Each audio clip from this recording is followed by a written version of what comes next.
This is Trophy, the Scoundrel's Quarter, Part 13. It's been a couple of weeks since we've played, so let's do some recapping. We would recap anyway, but it's especially important right now.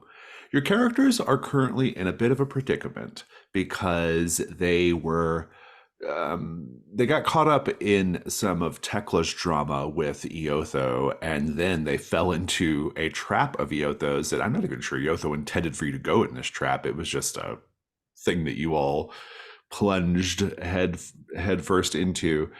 And now you're in a different dimension. Indeed, you have found this bone ship called Ardken, and you don't know where it's going to take you, but it's taking you somewhere. And right now you're in the silvery gossamer void, which is the sort of liminal space between worlds and dimensions in Trophy. And you have a new companion in the crossbow woman whose name I need to Editha. She's there.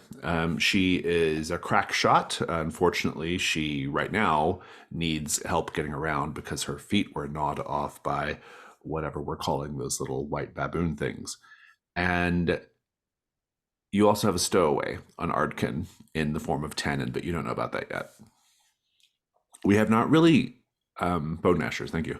We have not really dealt with the fact that this is all Tekla's fault.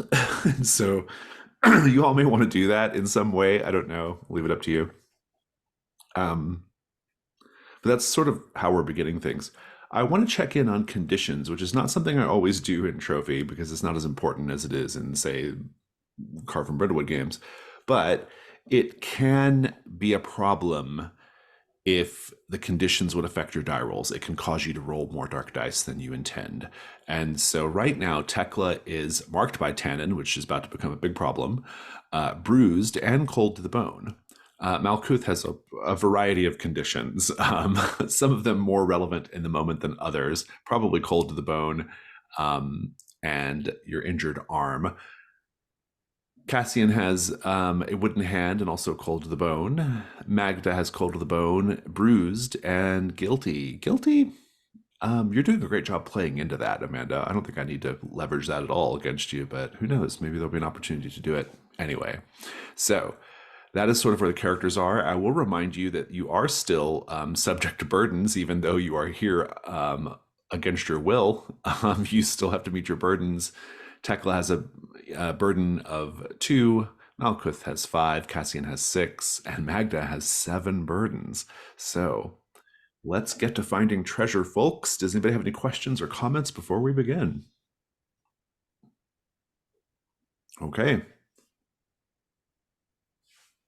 The Gossamer Void. You have a new set goal here, which is dock the bone ship and enter the palace. I'll type that for you.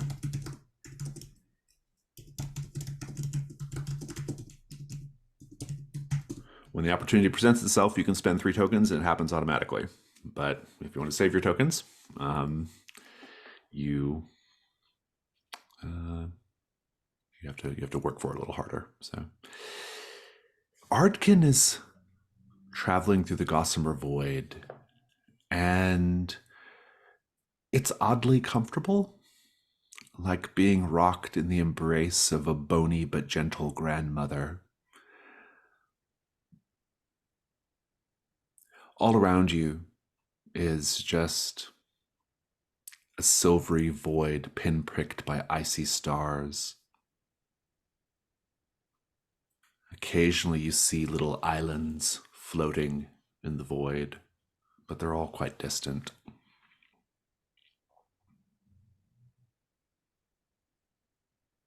Perhaps, ominously, one of you, I'm guessing it's either Malkuth or Cassian based off what we know about the characters, is noticing some hairline fractures starting to develop in the structural ribcage of Ardken. Not great. And you don't know how long you've been at it. Time works funny here. But you have figured out that 2 things. One, You have seemingly no control over where Ardken is going. Ardken is on a path and it's doing its thing, almost like it's like a remote programmed thing, like it's going where it's going to go. But you do have some control over it in the sense of you can adjust it left and right, the tilt and the yaw and all that business. You can even move it up and down and around things, but Ardken always gets back on this like predetermined path. The way you're able to move it is simply by just manifesting it in your mind, just saying, or just, thinking, I want it to go this way. One of you tends to dominate in this way.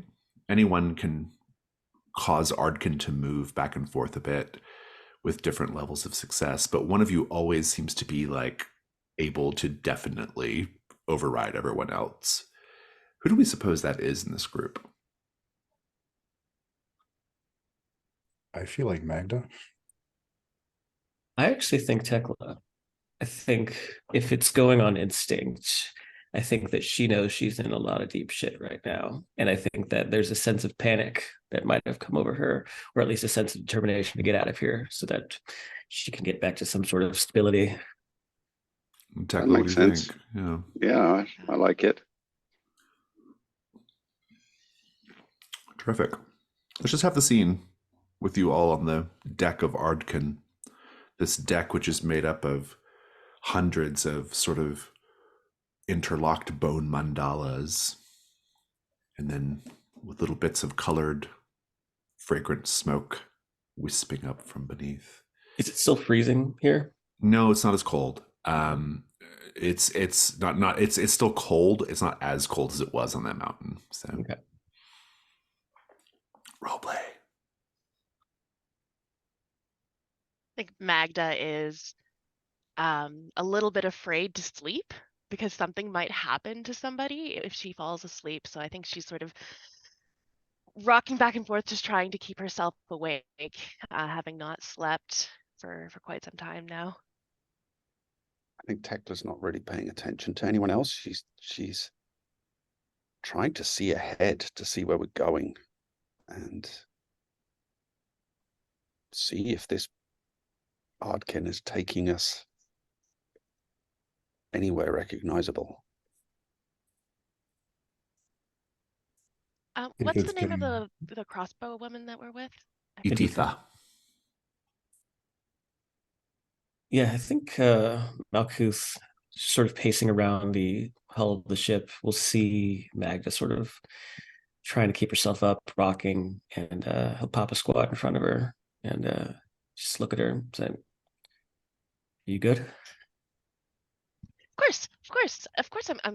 I'm great. It's a lot warmer now. Yeah, you're safe. You're good. Everyone else is safe. Everyone's good. We got out of Iotho's palace, flying through a weird void to a place we don't know. That's fun. That's an adventure. That's fine. It's just that I haven't really noticed you taking rests like the rest of us. Oh, well, I'm just resting with my eyes open. It's the same thing. I don't think it is. No, I'm fine. I'm fine. Everything is good. And you? Your arm's okay? No more weird dreams? No, all I have is bad dreams these days, but otherwise I'm fine. Glad to not be freezing, but just anxious to know where we're going. And at this point, I think he looks up at Tekla's direction and what we're going to do about her. Well, we did save her from that place, sort of. Well, kind of saved ourselves in the process, and we shouldn't have had to save ourselves, rather. Perhaps. I can hear you, you know. Well, listen, I don't like to keep secrets, so yeah, you kind of got us in a bit of a jam here. You're welcome. It was hardly my intention, Malkuth. Well, Intention is one thing. What happened is another. I can only apologize so many times. Well, I- to be fair, I don't think I've heard you apologize once. So you could start by just doing that one time, and then we can go from there. I'm sorry, Malkuth. What good is an But- apology if it is not followed by penance? You see, well, three of you don't recognize, well, Magda, you might, but you see someone climbing up the ladder, up the side of Ardken onto the deck of Ardken. It is a very young man. He looks like he's in his early 20s. He's wearing very pale, delicate blue robes. He doesn't look like much in terms of brawn, as far as that goes. Our lawful evil twink Tannen. He, like all of them, by the way. Well, that's maybe more chaotic evil or neutral evil. He's there. You know him, Tekla, of course. He says, "Sorry, I'm a stowaway on this ship that you are currently commandeering, though does not in fact belong to you. We're sort of all commandeering it, aren't we, in our way?" And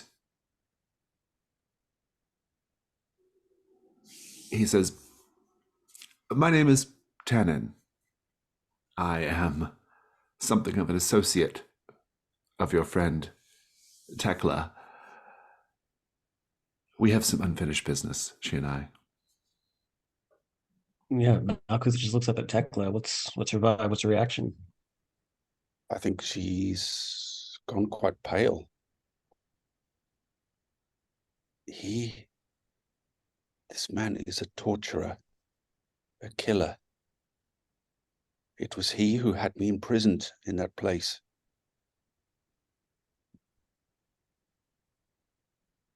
Yeah, Well, Malkuth I will don't get want up to get on his feet. excessively technical about anything here, but I was simply doing a job. It was, in fact, Iotho who had you trapped in that place, and the job I was doing was going to lead to your absolution. Surely that must count for something, Tekla. And furthermore, I really dislike the T word. I prefer surgeon priest of Barsul prison to torturer. And I'm sure my companions are all well aware of what that implies. Cassian's going to try and push him off the boat. He says, "No, please, wait. I can be of use to you." What kind of use? Well, I am very, very skilled in healing and medicine. I know, ironic, but it's true. I have a very, very keen understanding of the body and its processes. And I can patch you up after the inevitable violent confrontations to come. Surely that must have some use. And in return, You other than won't, not killing you, you won't push me off the ship is a good first start. But I want to get home just as much as you. I don't know where we're going. I shouldn't have followed you in the first place. That's on me. But here we are, and I'm happy to do my part. Surely you're not going to listen to him, Cassian. he says he can provide services. We have services we need provided. Well, yes, indeed. For example, madam, to you, Magda, you and I go way back. I don't know if that's another thing that might work in my favor or not, but your arm looks so sore, bruised even. And he kind of is like starting to massage around your bruised arm. He's like, "I can make that better, you know." Well, let's see it. He's like, "I just need a few things." And he kind of he does have a little like belt pouch thing, and he's going into it. He's like, this should do. If you And cut my arm off, I'll cut your head off. he's like, no, I would only cut your arm off if I was going to replace it with something intensely ironic and grotesque. He goes and he has this little like herbal salve, and he begins rubbing it. He's like, it's not unlike old times, wouldn't you say, Magda? Well, I don't think we should get into that right now, right here at this moment in time.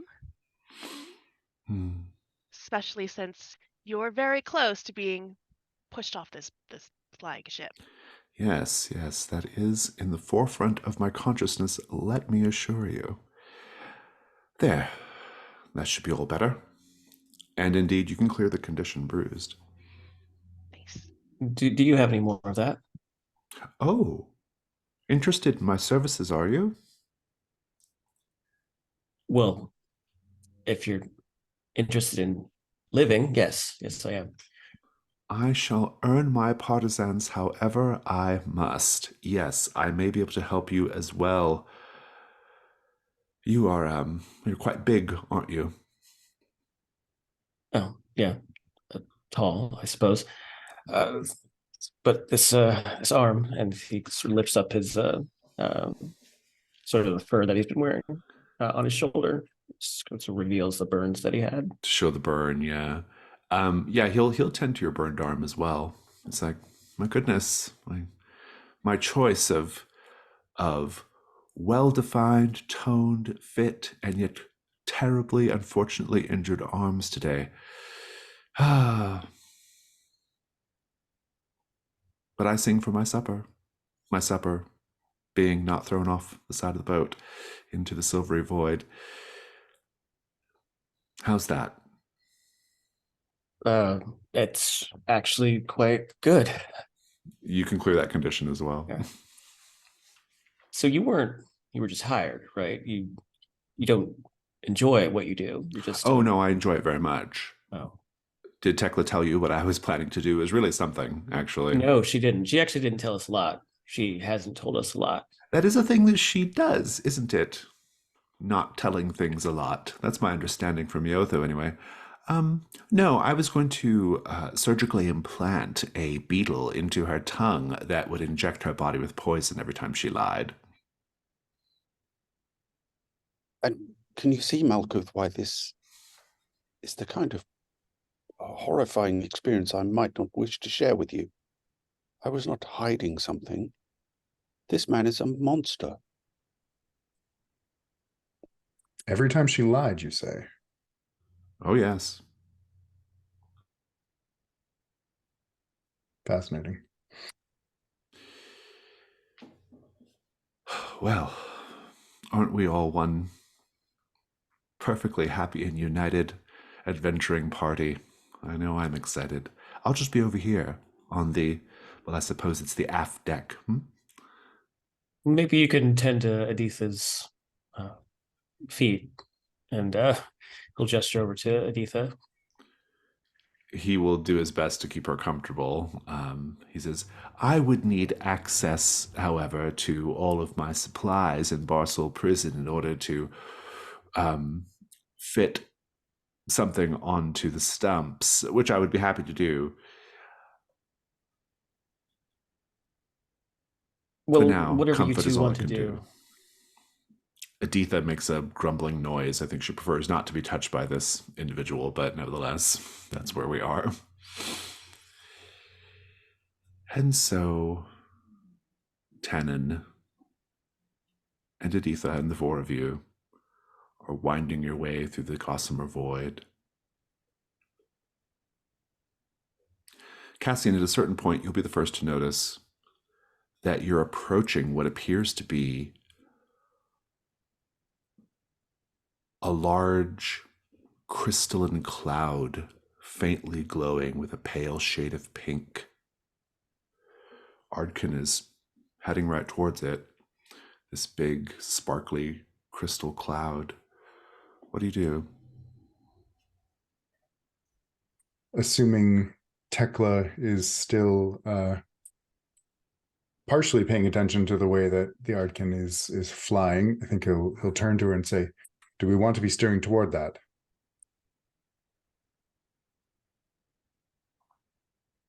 I really couldn't say, Cassian. I've never been to this place before. Well, But away from the cloud seems to be suiting us just fine, so perhaps flying through it is not wise. any variation in the terrain through which we are passing is surely indication of a destination of some kind. The last destination of some kind we found ended up with us on the side of a frozen mountain. Perhaps we want to be a little more sure before we dive into glowing crystalline clouds. Well, I see no Deetha, do other you know anything about this landmarks. place? She says, only that I believe that we are in the Gossamer Void, which is the middle place between all worlds and dimensions, a sort of medium of travel, if you will, a place of infinite vastness and filled with terrors that have not been catalogued, nor can the mind barely comprehend. Yeah, I think we should avoid that cloud. Look like we can, or does it look like it's or does it feel like the ship is just heading to it? I think if you dip Ardken down, it'll go underneath it. Okay. I'm going to plot a course directly for it, unless anyone is physically going to try and stop me. Yeah, I mean, if you're mentally doing it, I don't think any of us will really know, right? Until it actually starts to get into there. The ship is getting closer and closer to the cloud, but the ship is not dipping down beneath it. Tekla? I'm trying. We're Try going to. harder.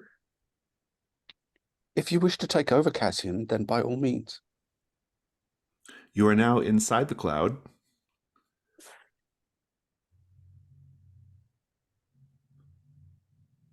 You Cassian see? will slowly open one eye and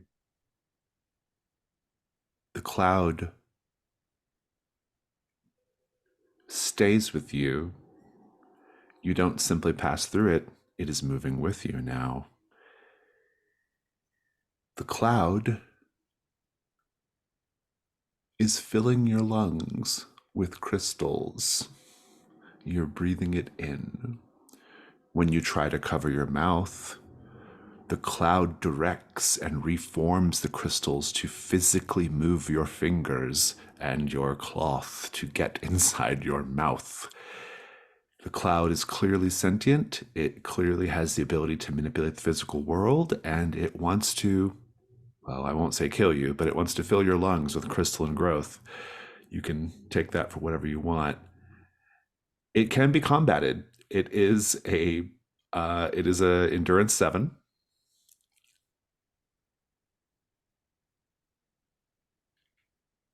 Yeah, I'm just figuring, how do we fight a cloud? Magda takes out her sword. An interesting Starts start. Starts to like slash at the cloud as best she can. Yeah, the only way someone's gonna have to come up with something that is a way to disperse the cloud or burn the cloud or something. I've got flint and steel, so if I can, and if Cassian, you've got one of your torches, maybe we have can one left. do something with that. That sounds like a good plan to me.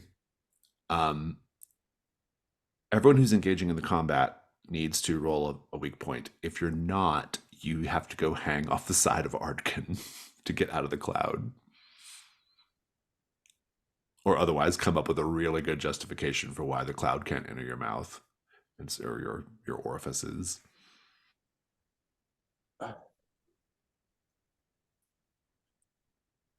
We have 2 6s and a 2. All right, weak points are there. I have not seen a weak point for Tekla yet. Tekla, what are you doing? Sorry, I'm working on it.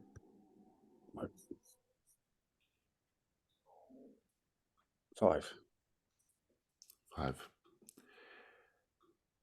Editha, doesn't think she's going to be any help in the fight. In any case, she's scrambling overboard and hanging off the side of the ship beneath the cloud. Tannen is just wandering about like, this is utterly fascinating. I can't believe, I mean, this is so intriguing. And he's like trying to like cover his mouth, but still stays within it. Is someone going to defend Tannen, or is Tannen just on his own? Absolutely not. No good. Oh, I'm gonna put the case to Magda though. yeah. She's got the guilty Cassian petition. Yeah, I think especially since I left him to die before, I don't think I would leave him unprotected right now. Begrudgingly, I start to slash my sword at the cloud near Try to where disperse Tannen it. is. Yeah. Yeah, Roll an extra weak point to defend Tannen during the combat. 3. All right. So Magda has a 2 and a 3. Malkuth has a 6. Cassian has a 6, and Tekla has a 5. Tekla, this could be really bad for you. I also have no idea how I'm supposed to fight this thing. At least Malkuth and Cassian have some kind of plan. Indeed. Let's just see You how it hang goes. over the side. Yeah, you can go hang over the side. I think maybe I will. That's where Aditha is. yeah. Let's We do- need somebody to keep driving the ship so that we can Yeah, leave here. that's So, yeah. It's combat 3. No Go more ahead. clouds. Yeah, combat 3. Go ahead and roll it, Cassian, since you have the torch.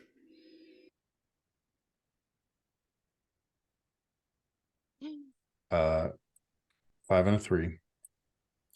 That is enough to defeat the creature. It looks like Magda's taking Tannen? 2 hits, however, on this particular combat. Unless you mark armor, Magda. Let's get the combat going here. Magda, what is happening to you right now? as am slashing at the cloud, it is reforming itself to take my strikes and force the hits kind of back on me instead of slashing through the cloud itself. It's like I'm hitting metal. It's like I am just hitting a solid brick wall, and I can feel that reverberation all down my arms. I end up taking out my shield, which is rusty, this old shield that I have, and start just kind of hitting the cloud with the shield, and it's stabbing forwards with the crystals.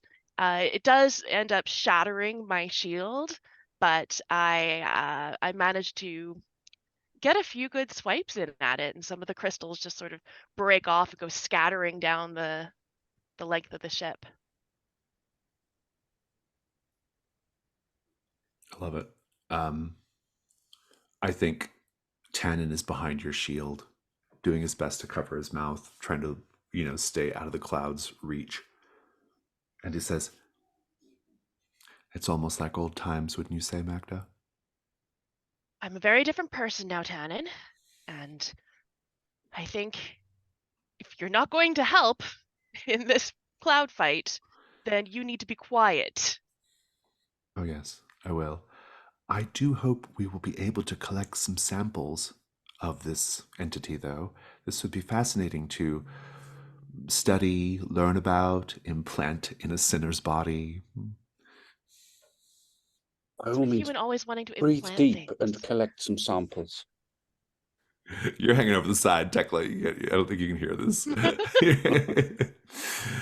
All right, Malkuth, keep it going. So as he's trying to not swallow shards of crystal, and obviously failing, he's going to pull out his flint and steel, and I think he'll reach for one of Cassian's torches and just start to try to like set it alight. And when he finally gets to it, there's moments where the cloud is starting to form these sort of tendrils covered with these crystalline carapace. Sort of like starts to strike at him, but he swats it off and tosses the torch to Cassian. Cassian will grab it and just wave the torch around, trying to keep it as far back from them and Editha, and where Tekla and Editha are hanging over, importantly, as possible. Eventually, the cloud is enough of it is burned up or dispersed to where it's no longer a danger, and its remnants just sort of drift off. Editha hoists herself up back onto the deck. She'll help you up, Tekla, as well. Tannen is busy trying to like scrape some crystalline residue from the deck as best he's able. But the danger's past.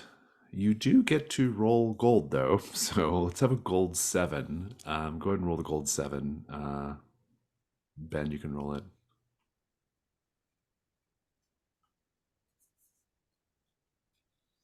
One. Yeah, you might be able to collect enough of this crystal residue to sell somewhere if someone is so inclined to do so. And you have to name this thing, though. So whoever's keeping the bestiary, be thinking about the name. Mm-hmm.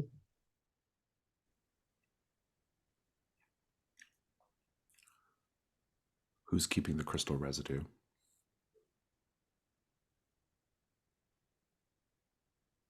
I mean, if no one wants it, I'll take it. But if someone else wants it, they can have it. Except Tekla. Indeed.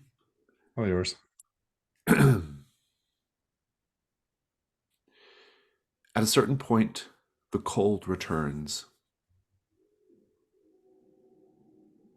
You have arrived somewhere, possibly where Ardken intends for you to be.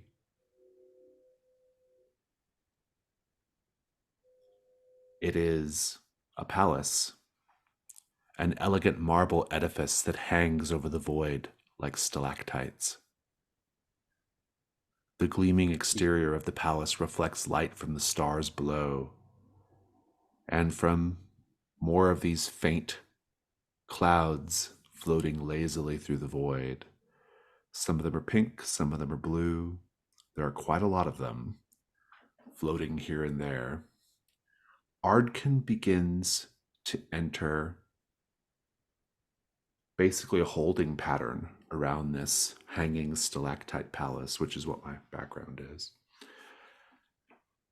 It's just going in circles around the palace, and you have the ability to move it in off that path and dock it somewhere. But as it's making its circles, you get the lay of the place in terms of what you might be able to do to dock it. First of all, there's the danger of the cloud formations that you'll have to navigate through. That's one thing. One potential place to land might be what appears to be a grand balcony. It's probably the most obvious place to land the ship, in fact. It's an enormous balcony jutting from the palace's side. There is also a bridge that appears to be made of horn. And this enormous bridge actually spans 2 different parts of the palace. It connects them, 2 particularly long, dripping towers. And then there is what looks to be like an actual intended docking place for such vessels. It's sort of interior in the palace, but it is covered by what appears to be a giant wall of icy lace that glows a sort of green and occasionally violet, kind of shimmering gradient glow.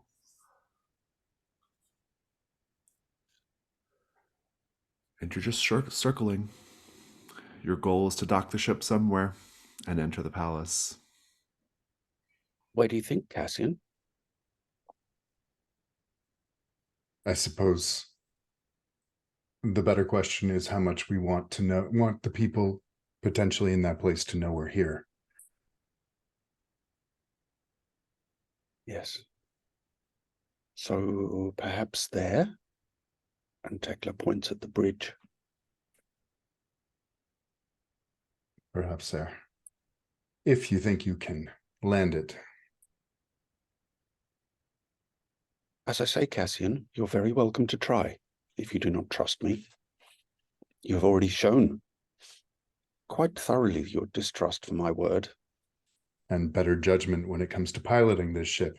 Alas, you seem better suited for it.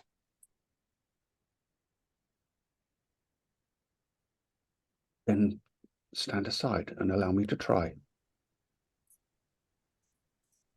Where are you taking it then? I'm going to try and aim for that bridge. Sounds good. It's a risk roll. Everyone gets to speak. What could go wrong here?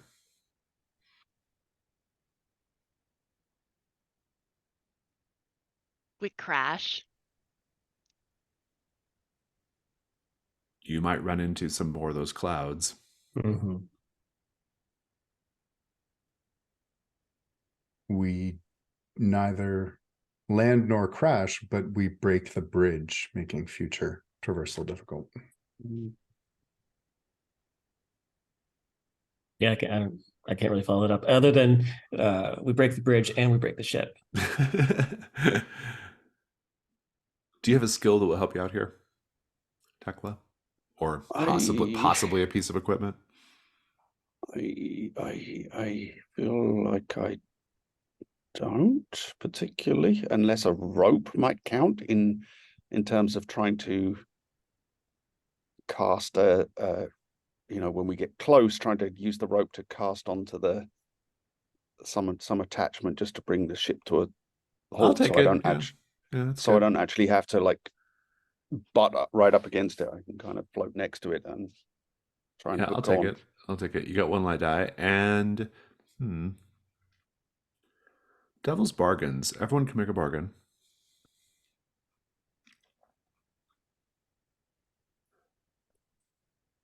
My bargain is no matter what, all of the floating crystal clouds begin to form together, Voltron style. I'm going to put the Scoundrel's quarter up. That's okay. You are not allowed to. Only the okay. champions do it. Yeah. Sorry. I'm just trying to get more dark incursions here. Sorry. I think that no matter what, you will realize that when you were hanging off the side of the ship, that you were marked by something.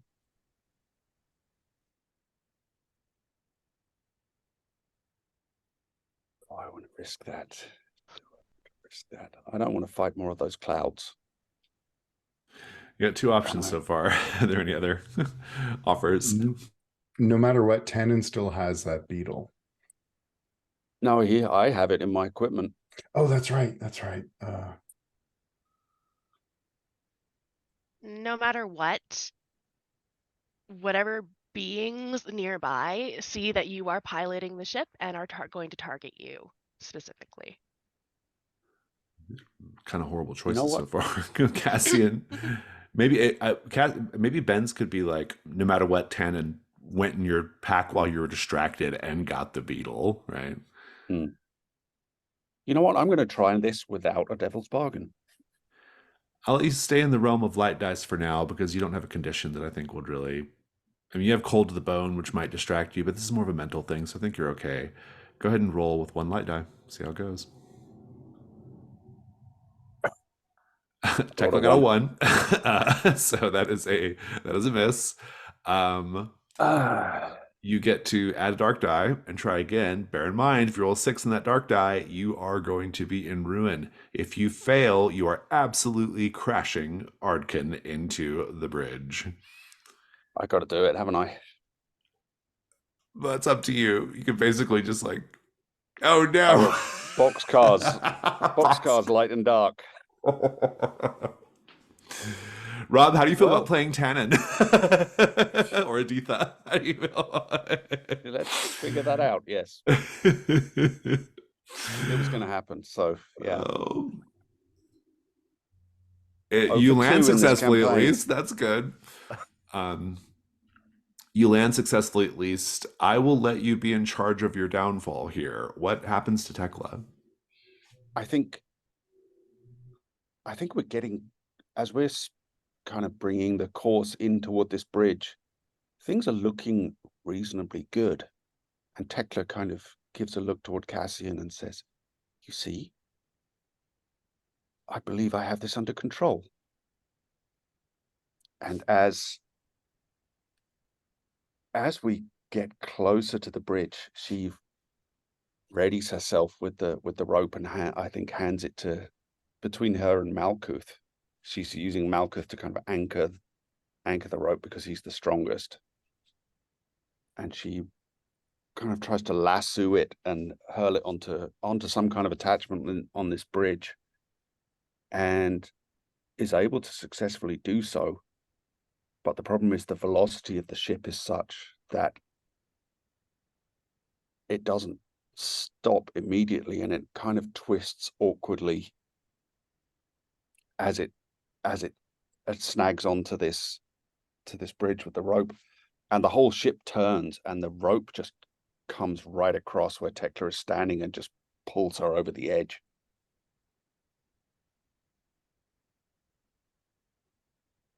Tannen says, "Justice can be swift at times."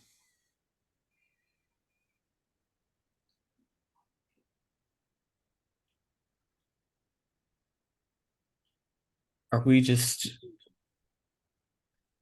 like sort of tilted next to the bridge but not on it? It sounds like maybe you can climb up the rope to the bridge, or Okay. yeah, or pull it in more carefully you now. could pull, you could pull the rope in or something. Yeah. And then I'm just tie looking off. over the edge of the ship. I'm yelling for Tekla. I think you just see Tekla's hand disappearing into the void. We have to save her. We have to get her back. She's gone, Magda. She's gone. No, that's not possible. She was just right here. We have to save her. We have to go in there. We'd be just as dead as she is. Tannen says over your shoulder, Magda, "You probably could have done more to save her."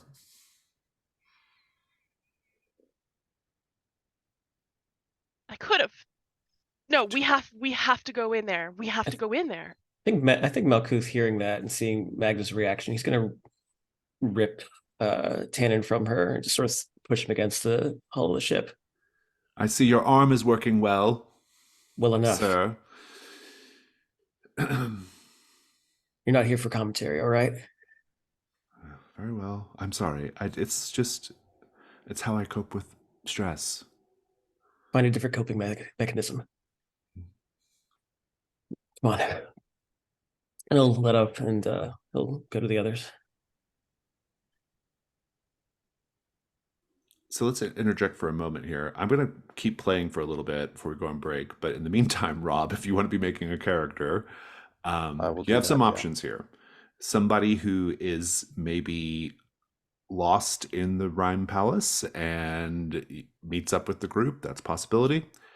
Tannen, if you want to play Tannen, I'm okay with that. If you want to play Editha, I'm okay with that as well.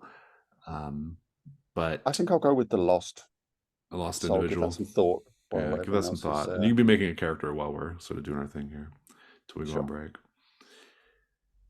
Okay, so let's talk about the Horn Bridge, the Bridge of Horn. So this bridge, which is quite large, is made of tangled antlers, actually. And it seems to connect these two sort of like hanging towers. There are blue-gray moths flitting all around. They look kind of eerie and lovely in their way. They don't seem to be hostile. They're just floating about. As you all sort of climb onto the horn, what do you do?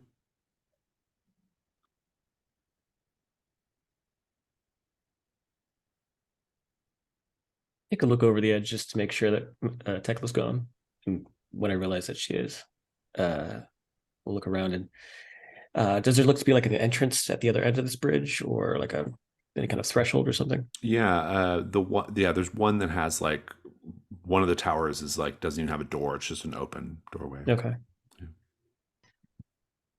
Once I get righted on standing on the bridge, I'm going to summon Great Bazo of the Golden Mane to see if he can go into the void and find Tekla for us. Very good, very good. Cassian, what are you doing right now? I think during their journey, he'll have used some of the excess fur that they had been wearing to rig up kind of a backpack for Editha to hold on to, and so he'll be getting Editha set up to for a piggyback. Malkuth, you can do a hunt roll since you described your character as kind of looking around.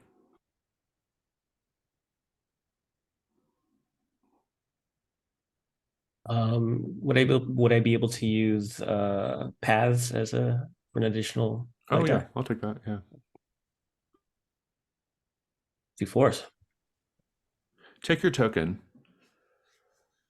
The most promising way into the palace, at least, seems to be the tower with the open doorway, because it just goes inside the palace. The other tower has not a doorway. It does have a very narrow walkway that goes around the outside of the tower.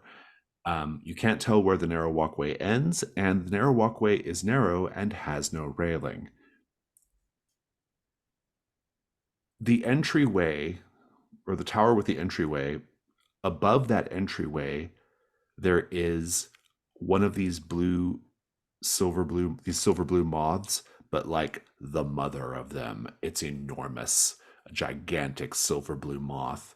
Its diameter is probably like a good, 15, 20 feet. Wingspan's huge. What do you do? Point out the two paths to the other side. There's option A, which is this, and we'll show the narrow path, and then there's option moth. Perhaps we avoid option moth. Yeah, I'm inclined to agree. Magda, how is the Great Basso different in the Gossamer Void?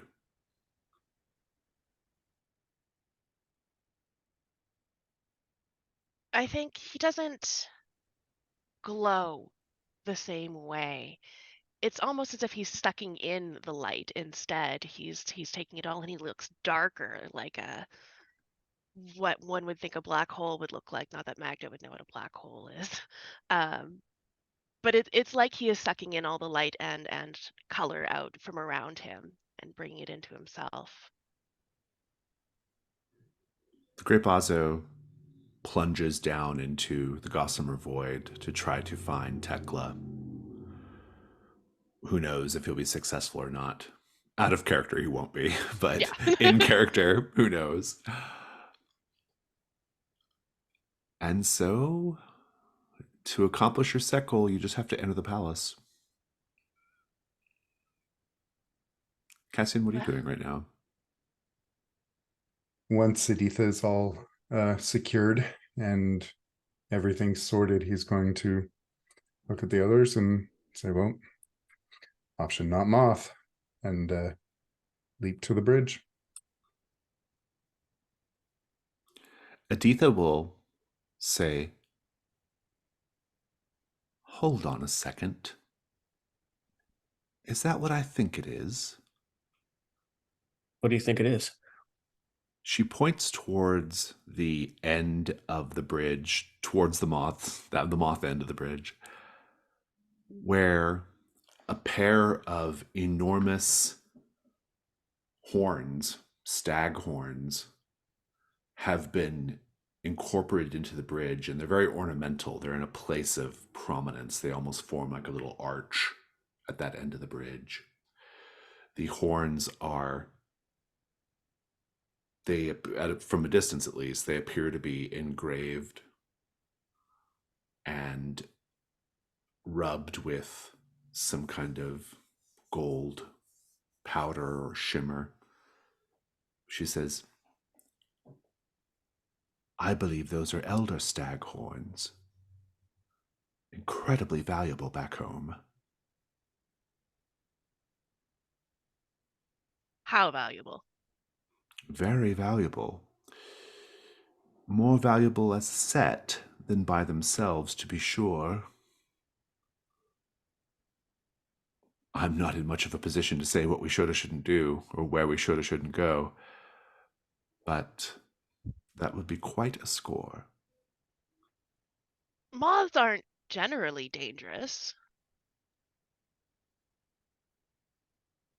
Well, I don't know about you. I haven't encountered one that size. I'd rather not take any chances. But perhaps on our way back, should we make our way back? Yes, we'll have to keep this in mind. I suppose we shouldn't go chasing after treasure willy-nilly without really understanding what we're doing. I suppose. If those are elder stag horns, they are from a world recognizable to us, which means there may be a way back. Would it be possible to do a hunt roll to see if I have heard of anything about these like giant moths? Um, yeah. Do you have a skill that might be helpful? Um, Probably not. No. I mean, I think Cassian has beasts. I think that's probably the best justification for the die roll. Yeah. Um, Cassian, if you want to roll a 2-die hunt roll, I think you can go ahead and do that. A 3. Hmm.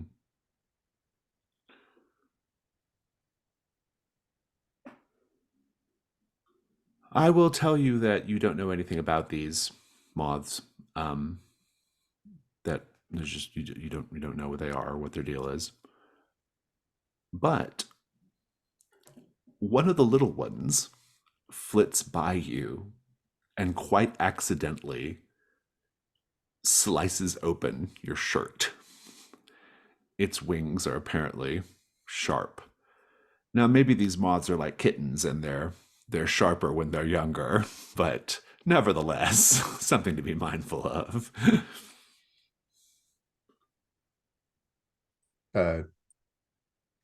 Cassian will turn to the others and kind of stretch out his shirt and say, very much option not moth. We should hurry. Yeah. So you're going to go up the spiraling path. As long as you take your time, there's no danger. If you have to hurry, you're going to have to make risk rolls. Are we taking our time or are we hurrying?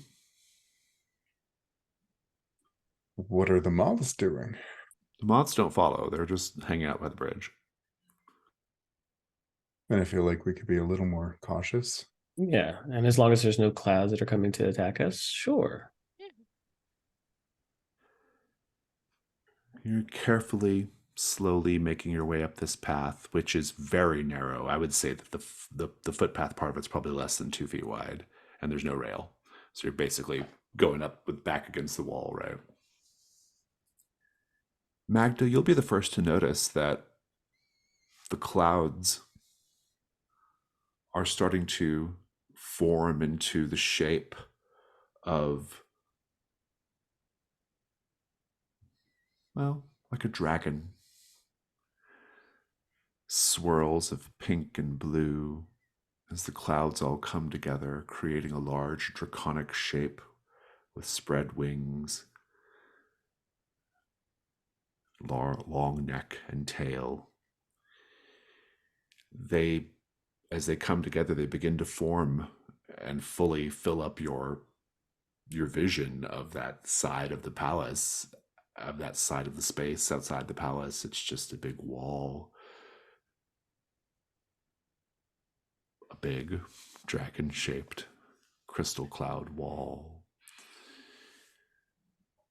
Cassian, Yes, Magda. when you were young, did you ever look up in the clouds and see different shapes? Of course I did, yes. Why? I'm seeing a shape in the clouds. Do you see the same shape? And Cassian will follow Magda's gaze. I fear I am seeing the same shape. They, I mean, the cloud attacked us, but it probably, I mean, it can't have intelligence, can it? The cloud Cloud. attacked us, Magda. The rules But are we flew different. into it. Yes, We're going to faster, I leave this think. one alone, and it'll leave us alone, like the moths. I vote we aggressively leave it alone. Yes. Well, And he'll just keep shuffling as quickly as possible. yeah. Magda picks up speed. Indeed. Let's take a 10-minute break so that Rob can get a character sorted out. We'll come back and meet said character. Okay, we're back. Editha says, I don't think those, what are we calling them, void sentries? I don't think they're after us. And from her vantage point, because she's hanging a little bit probably, she says, they're forming into some terrible shape, but their attention seems to be that person at the top of the stairs on that balcony. Indeed, that person on the top of the stairs on the balcony is our brand new character. Do tell us, Rob, about your new character, Torum. Torum is a bodyguard whose background is a cured beast bitten.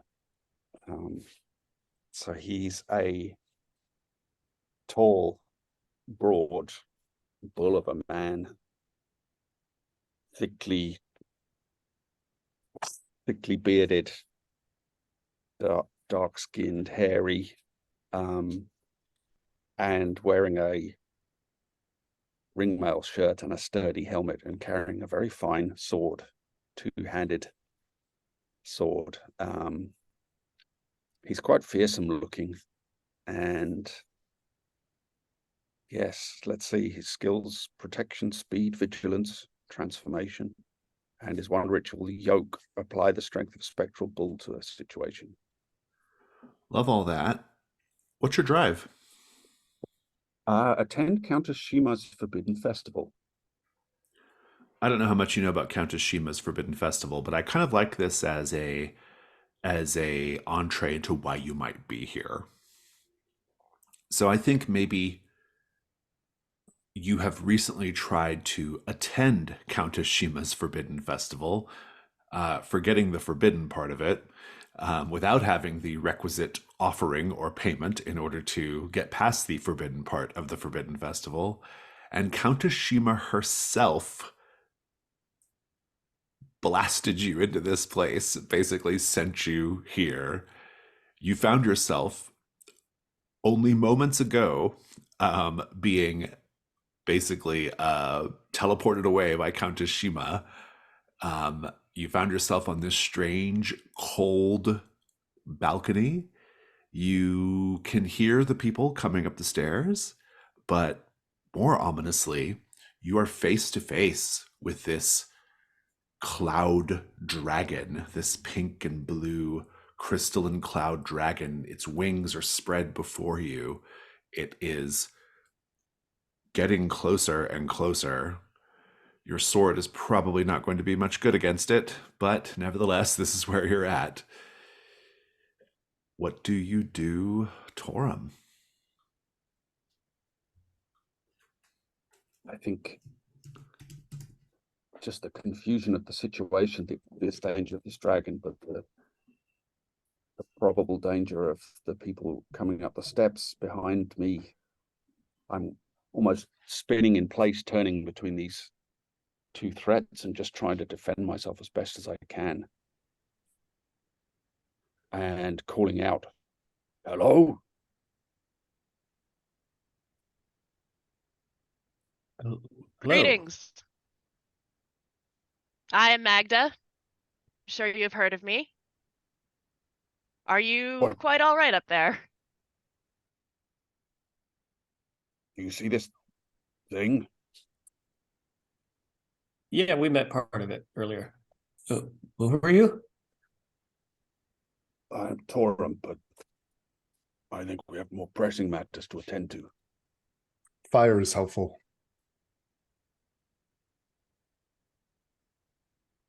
Is there a kind of opening up there? Any kind of cave you see? Indeed, there's an entrance into the palace behind you, Dorum. Yes, where are we? We're trying to figure that out.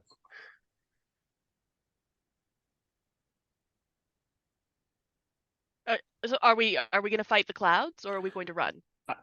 I'm going to run.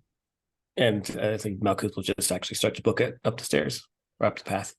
I just need one of you to be the defender or the one who holds the thing off while everybody else escapes into I'll do it. the palace. I think I conjure up this is my plan. I'm going to conjure up a bunch of apples, only some of which are poison, and I'm just going to start lobbing them at the cloud just to keep it distracted. Oh, I see. You're trying to like distract it. Okay, very good. Yeah. Um, There's not much an apple is going to do to hurt this, but maybe it'll get us attention while everybody else runs. I like it. This is a risk roll. Ben, what could go wrong here? The dragon will take the poison into itself and become a cloud of noxious gas dragon. oh, that's horrifying. Fantastic. Let's see, Magda. You do have defense and tactics, I suppose, helps here as well. Yeah, Surprise. So you have your one light Surprise. die. I think everyone's very surprised. You have one light die, and Rob, you can make the devil's bargain.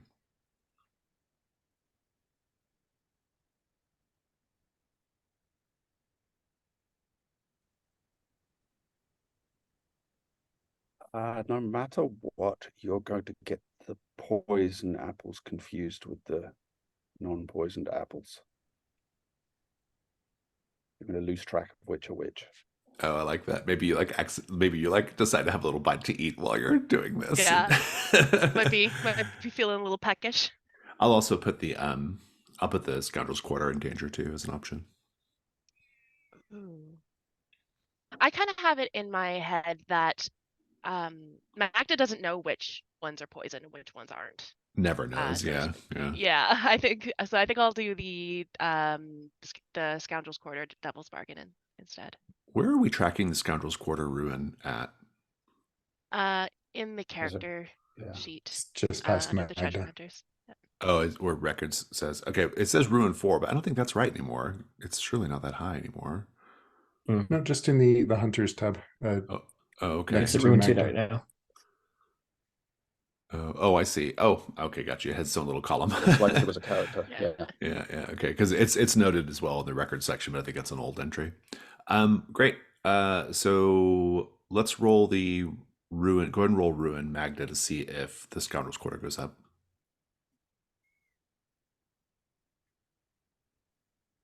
And that's the 2. You're good. It does not go up, and you get the benefit of the advantage. I'm going to just put you at 2 light dice for now. No dark die unless you have to engage this thing. So go. Well, it is pretty dangerous. You might have to engage it regardless. Yeah, I think it's a dark die as well. Oh, and you're doing a ritual Fair too. enough. So yeah. Yeah, that makes sense. Okay, 2 light, 1 dark. Mm-hmm. 6 light. There you go.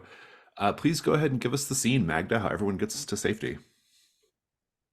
I start reaching into my pockets and I'm just conjuring apples as fast as I can. I'm not terribly good at this yet, so that's probably why some of them are poison. And I start to lob them at this giant dragon cloud. I'm yelling, "Go, go, go, go, go! I'm just gonna hold it off. I'll be there. Just run, run, run, run!" As I whip apples. It works just well enough. Another. The thing pauses momentarily and shifts its body as sort of like acknowledgement of what's happening, enough time for you all to make the last few steps, get into the palace. You're right behind Magda.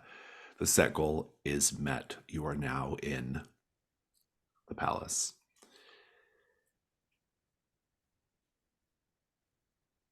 The interior is twisting corridors of fog, lace, and glass. It's not super obvious where you should be going or what you should be doing. The interior logic of the place, well, there is none. Corridors just turn and go to nothing. Doors open up to walls. Sometimes you get split up from each other and you don't even realize it because you're walking past mirror glass that's so shiny that it, in your peripheral vision, just seems like more people in your party, but you've been separated and you're like, oh shit. Sometimes the mirrors and the glass show your companions, even though they're not next to you, and the companions seem to giggle, or they put their finger to their lips to say, shh.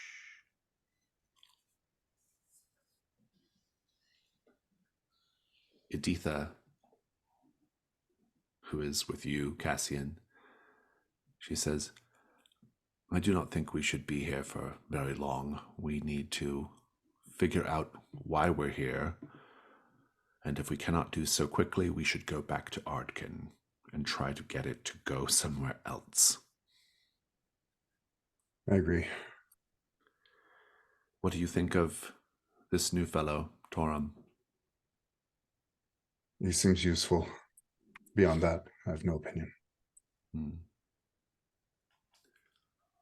Torum and Malkuth, you find yourselves together in the twisty corridors. About how tall is Torm?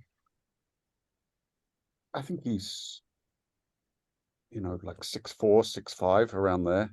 All right.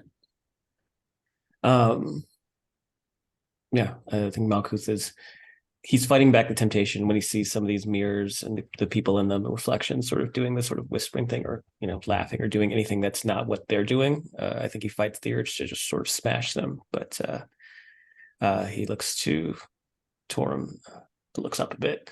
I haven't had to do that in a while. What were you doing here? I truly do not know where even I am. But I believe I caused offense to the Countess Shima. She banished me to this place. How did you end up here? Who did you offend? I hope it didn't offend anybody, but we had a companion, and another one of our companions told us about this ship that could get us out of wherever we ended up. We were in a trap. It's a very long story. Essentially, we just ended up here. And what do you know about this place, though? Nothing? Have you seen anything? How long have you been here? I've been here moments. That's How useful. long have you been here? I don't know. Time works weird here. It's strange. I don't know how long we were traveling. Could have been hours, could have been days.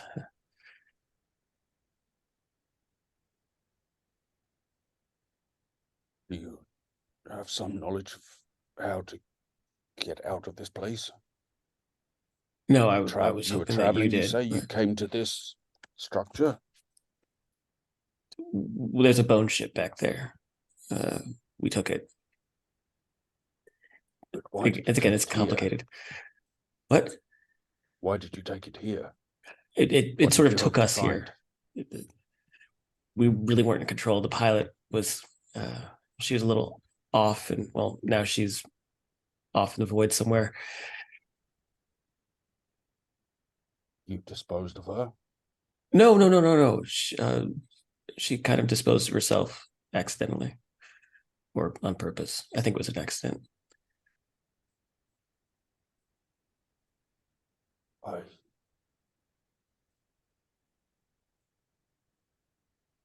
I do not know what to make of this. Is this just like a single corridor, or is it like break off at any point? It breaks off at different points. Yeah. Okay. This seems like something from a dream. Am I dreaming, Malkuth? I mean, maybe. I'm not dreaming, I don't think, but who knows? I've never been here. This could all be one big dream, right? Perhaps so. How you guys doing back there? And he'll look back to Cassian and Magda. Cassian is not with you presently. No. Magda is behind you, along with Tannen. Tannen's been whispering over your shoulder, Magda, as he does. He's not attached to your back, but he might as well be. He says, I have to tell you, Magda, I have an emptiness in my heart. Would you allow me to unburden myself to you? Suppose I should, considering you're going to do it anyway. That is very astute. I I feel an emptiness. I fear I was unable to complete my assignment, the task I was given, and for which I and Barcel Prison was paid a fabulous sum of money. That's neither here nor there.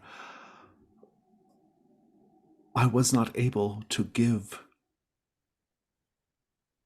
the criminal Tekla the absolution, the forgiveness which she had nearly earned, and which Yotha wanted her to have so badly.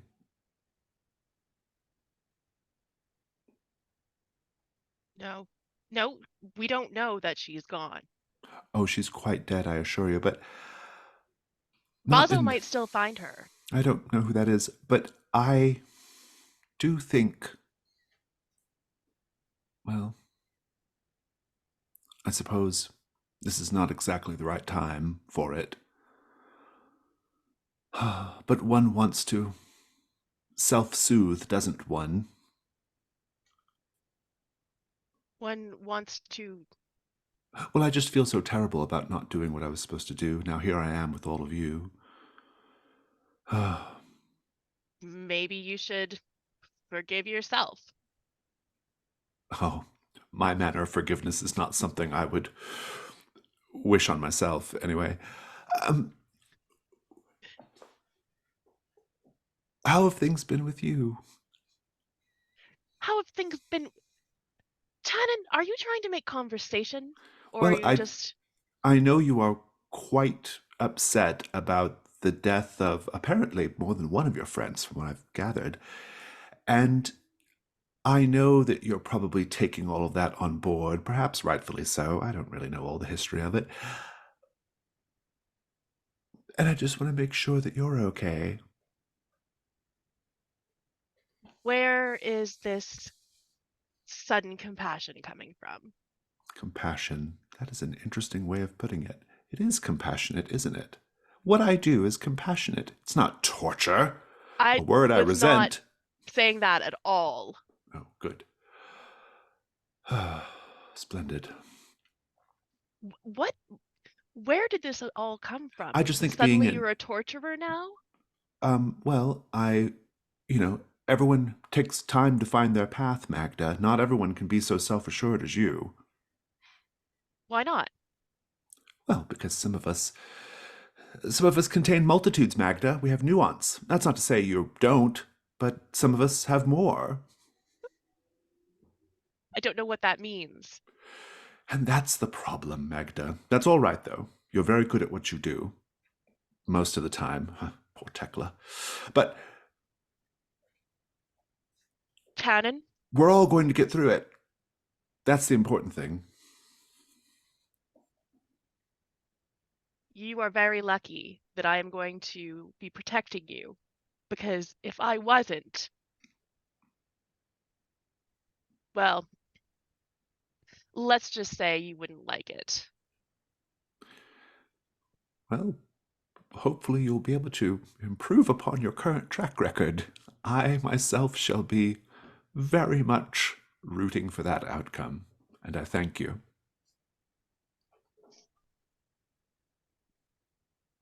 Magda just goes silent, Hmm, trying to ignore him, indeed. not succeeding. Eventually, you all come back together into the next set of the incursion. I'll give you the set goal now. It has no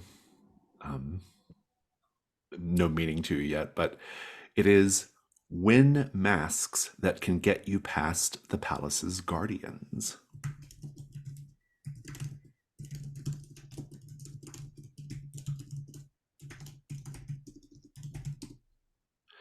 Our set is the Hall of Games.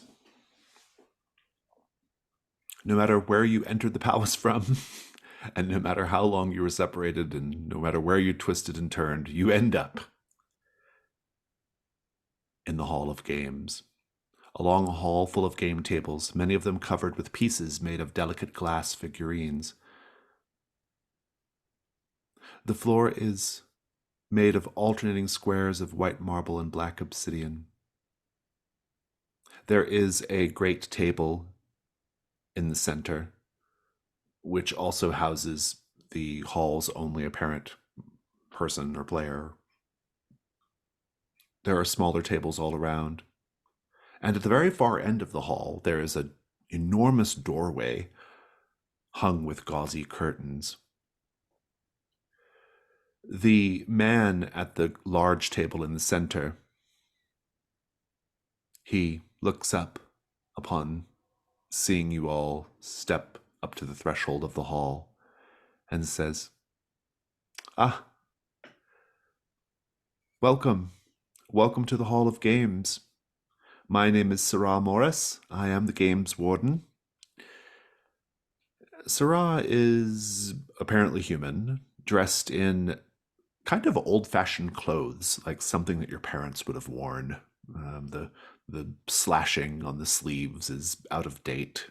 The fit is more billowy and voluminous, which is definitely not in fashion at the moment. He has sort of an unctuous grin and what appears to be a sort of tight-fitting crystal band around his neck. He says, "Please come in. We don't have many players at the moment, but I myself would be perfectly happy to play any of you in a game. I have several to choose from. Games from all the many worlds, and from, well, some games you probably have never heard of, and even some games that have not yet had the rules written." What game gets us out of here? "Oh, well, of course, you are free to go whenever you wish. You can leave whenever. You can go back the way you came, or you can go through this doorway right behind me. All that freedom of movement, you should cherish it." Perhaps I should rephrase. How does what game, if any game, get us out of this void? Ah, I see. You are here at the Rime Palace against your will or without any knowledge of how you got here? Yes. Oh, it is something to ponder. In the meantime, and he's setting up like a chess-like game on the table. You can also, of course, play at one of the other tables if you wish, against each other. I'm here at this table. I'm very good, but if you like a challenge, this is where you want to be. What's beyond those doors? Oh, well, that goes even deeper into the palace. The residents of this place are getting ready to throw a grand ball, actually, very soon. A masquerade ball. I wouldn't show up to that ball without a mask. And where can we get these masks? How convenient of you to ask. I actually have some masks available to be won as prizes if you were to sit down and play a game with me. What madness is this? I have a mask. And Torum kind of grips the horns on his helmet. Will this suffice? No. So, what say you? What kind of game? Well, there are many to choose from. We have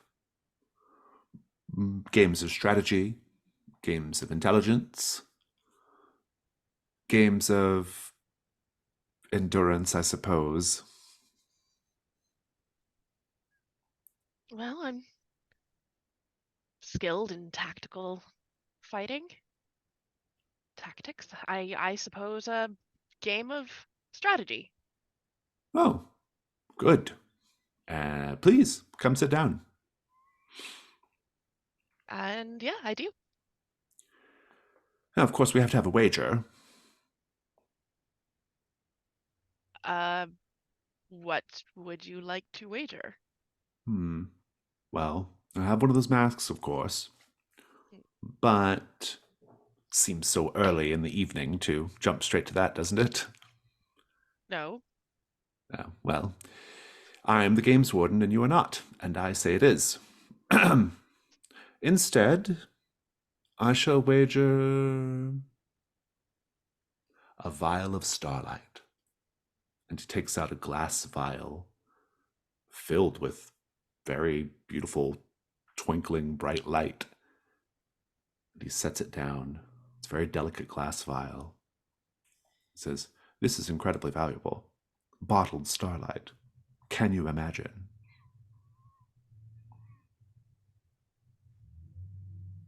I can because it's right there. Yes, well, fine, okay. And I he's suppose I could wager. hmm, Do you like apples? I don't think that's going to cut it. For a vial of starlight? Come now. I I have a different idea. If you don't have something of adequate value,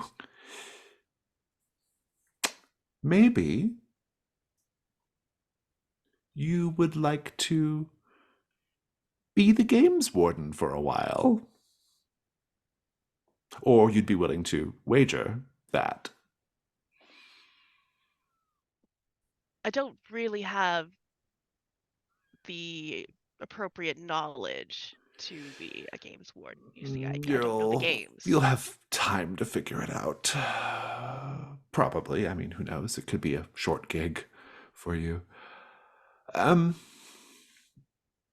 Cassian will clear his throat and sidle up to Magda and say, "We have a whole settlement, if you recall. Perhaps some land would be a fair wager." That's a very good idea, Cassian. Games warden, Mm, would you please, like Sarah. Sarah, would you like some land? Mm. Land is, of course, a kingly wager. There's no denying it. But how would I get to the land?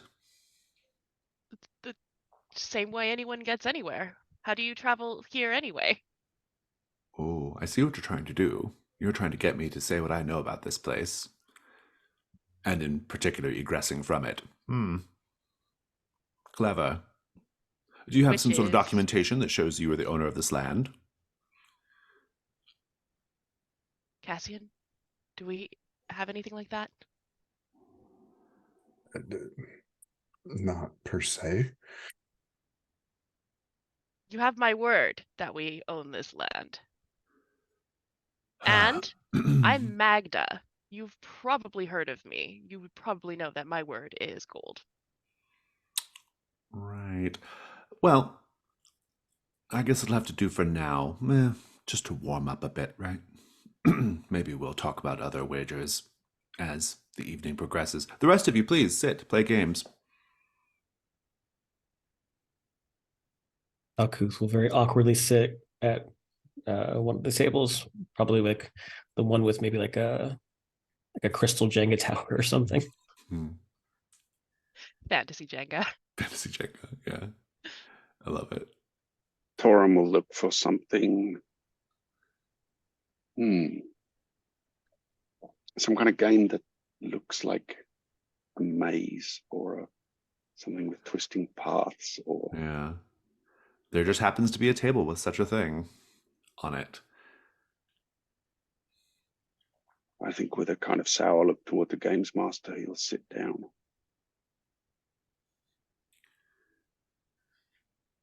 The games warden has the board set up, and he says, "If you'll excuse me for a moment."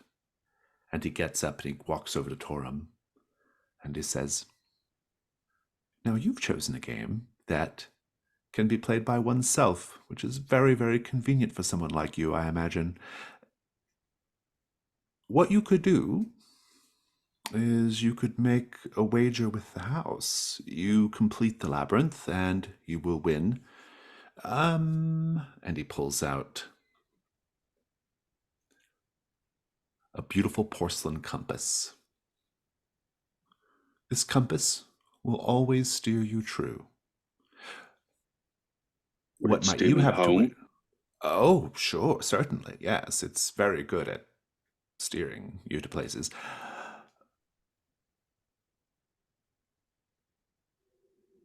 I have an idea for what you could wager. And what is that? And he appears to be like sizing up your neck. He says, "Yes, I think this will fit just fine.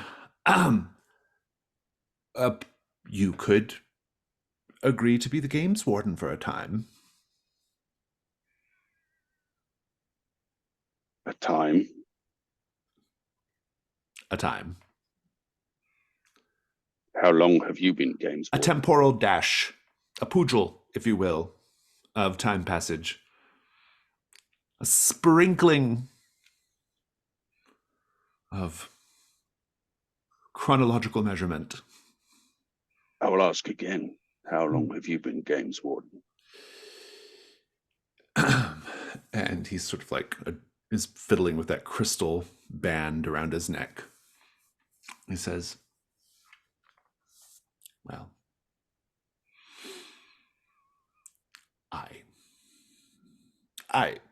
I've chosen to extend my tour of duty once or twice against my will."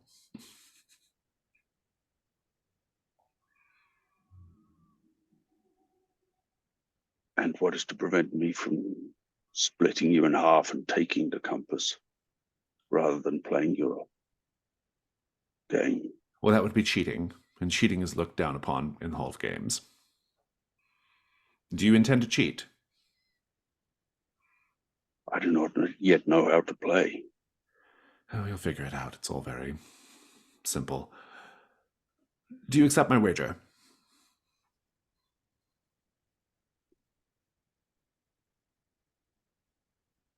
Very well. I seem to have no choice. Exactly. He gets up and he confers with Tannen for a little bit about wagers, kind of quietly and privately. And Sarah's face goes pale after the end of the conversation. He says, "No, thank you, sir. I don't think I want to engage in that game with you. How about you?" And he walks over to Malkuth at the Jenga tower. Cassian, where are you at? Are you joining a table? I think Cassian's just kind of wandering with Editha. Are there any games with like a rule book? Hmm. Maybe. What'd you have in mind? Feel like there's a lot you can learn about people by the games that they make, perhaps. Oh, I see. Yeah, interesting. Interesting. Hmm. Yeah, I kind of like this idea. I think there might be like a very particular complex strategy board game on one of the tables, and the games warden says, that's that one will take quite a long time to explain. Are you sure you don't want to play this jumbling crystal tower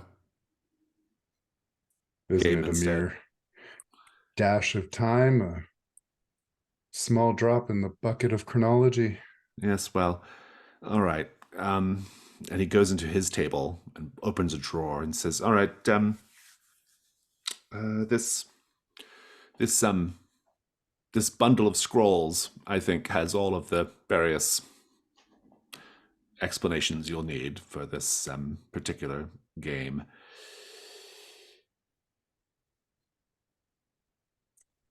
My thanks. Mm. All right then. How's that labyrinth coming? Poorly, I hope. Yeah, Malkuth he hasn't touched it. He's just been sort of looking at it the entire time, Oh, just the trying to tower. like assess the Hmm. structure of it. And He says, I tell you what, if you can pull 15 pulls from the tower without it falling over, I will give you this. And he produces from somewhere a small brass bird cage. He says, yeah, put your hand next to the bird cage here. You feel that? And you feel like like a breeze. There is a breeze trapped in the bird cage. If you open the cage, the breeze comes out. Very, very useful for people in your line of work, I imagine. I don't know what your line of work is, but who couldn't use a cool breeze from time to time?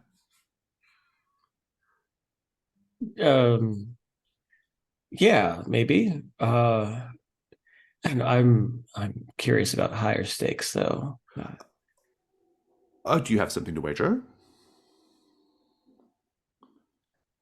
He That looks might. around himself. And he looks down at the egg, but I think he tucks it away. Well, do you only trade in physical things? I'm listening. Well, I don't know, give you a memory or a story or. Oh, here we go.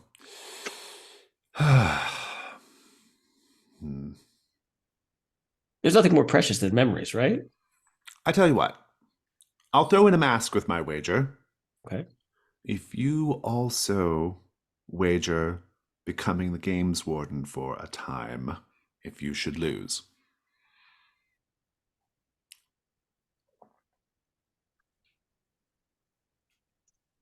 What are my chances of winning? It's, I've it's always heard that the physics. house always wins. No, this is not those sort of games, is it? That'd be unfair. I definitely would not still be here if that was the case. Just don't cheat. That's the important part. Yeah, I'm not sure how you would cheat in this, but You would I'll be take the wager. amazed. Fine. Excellent. One mask and a caged breeze for you becoming the games warden for a short period of time. Yes, short. Love it. Love it. Good, good. Excellent. This is excellent. Very, very excellent. And land over here. All right, then. Have you made your move yet? To Magda. I'm not certain how this game works. I think it's probably like shoots and ladders or something like that. Just like roll some dice and move. Yeah.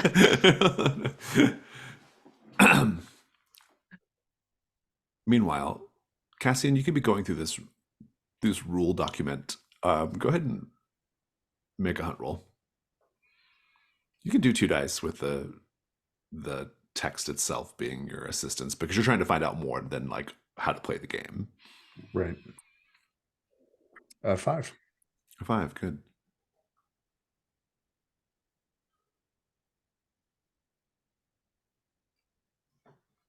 You will learn that this is the game that was used to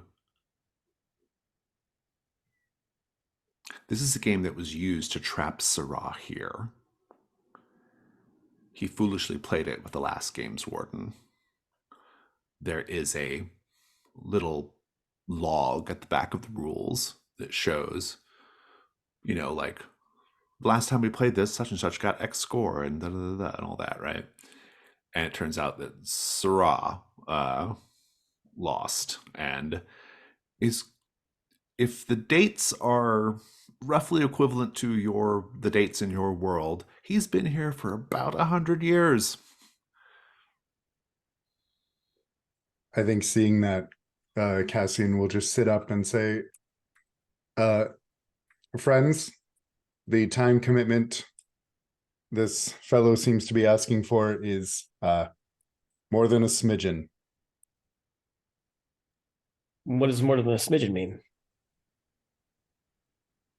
At a rough estimate, a century. Century, smentary. That doesn't sound like a short period of time, at least from where I come from. Don't you think I And look you good? accused me of cheating How is it cheating? to deceive someone about the nature of the wager. In the grand sweep of time, 100 years is really not that long. Nothing.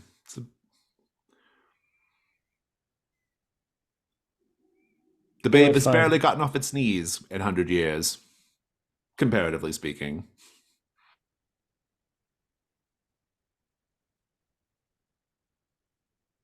If I go through this wager. Oh, the wager is made, friend. Oh. I am waiting for you to make your first pull and watching with great interest. Oh, I can't just pull out. Oh. Okay. And then he'll try to tap into one of the crystal pegs to try and loose it without toppling the tower. Good, good. No cheating. No I'm not. cheating. Stop looking at me. Cassian, you've figured out what you're going to figure out from this, I think. What do you do next while they're all playing their games?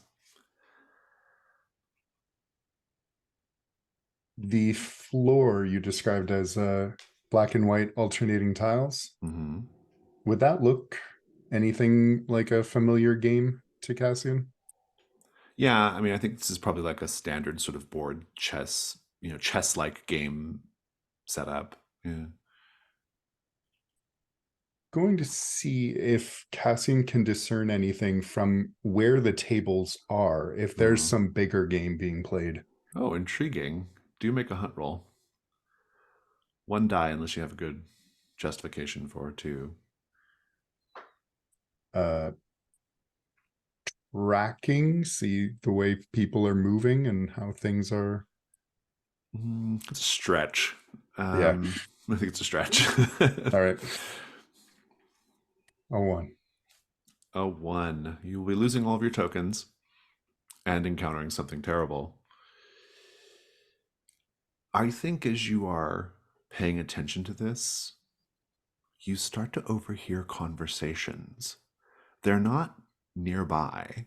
It's almost like you're hearing somebody in another room. But they're making reference to each of you.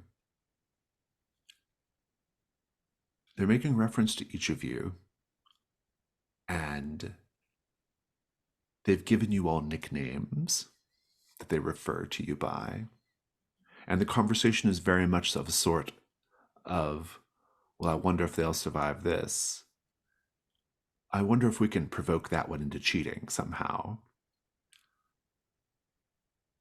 My goodness, that one doesn't seem to be very smart at all. And so on and so forth. Cassian, what is the nickname that you believe has been assigned to Magda?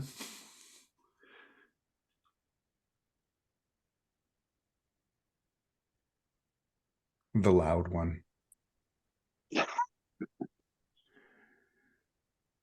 Malkuth, or it's really a question for Jack. What nickname has been given to Cassian? Snoopy. I love it. Amanda, what nickname has been given to Malkuth?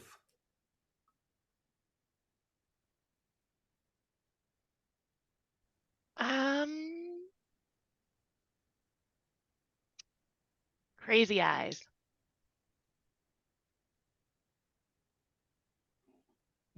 And I think they call Torum the big one.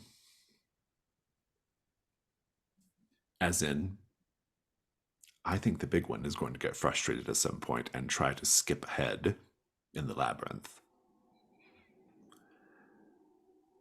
Indeed, Torum. The game is... your piece is having a hard time. You're having a hard time figuring out this labyrinth. I'll give you a die roll, but in the initial stages, how are you handling the difficulty here? I think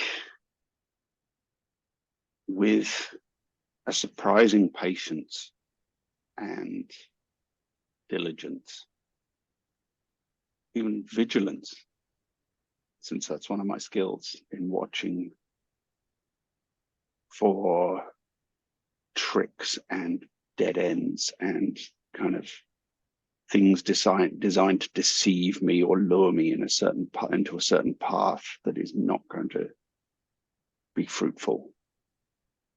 You do have paths as a skill. No, I don't. Oh no, that's Malkuth. That's someone else. That's Oh. Malkuth. Oh, you do have. I have vigilance, Yeah, you don't really have. which I was trying to make a justification for there. Although you are a beast bitten. What is your beast bitten animal type? A bull. Oh, that feels very labyrinth appropriate. That's why I went with that. Indeed. I'll let you have a risk roll to try to beat this game if you want to try to beat it, or you can cheat. No, I think I will try to beat it. Yeah, so I was trying to make a justification for vigilance there, in that I'm, being a bodyguard, that I'm watchful for things that are not what they seem, or to appeal. I'll take it. Yeah, I'll take it. Yeah, I'm into it. I think the worst that can happen here is you cheat inadvertently. Mm. And Ben, you can make a devil's bargain.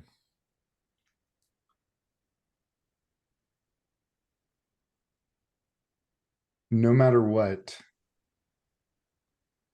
unbeknownst to any of us, Magda's beetle survived the fall and has ridden someone's clothing into this room. Teclas, you mean? Sorry, Teclis, yes. Oh, interesting. Maybe Tannen even got his hands on it. Yeah, that's pretty good. I'm going to go with that. So that's 2 light, right? It is indeed. Go for it. 6 light. Oh wait, I'm in totally the wrong room. I have 2 trophy rooms You have 2 trophy open. rooms Sorry.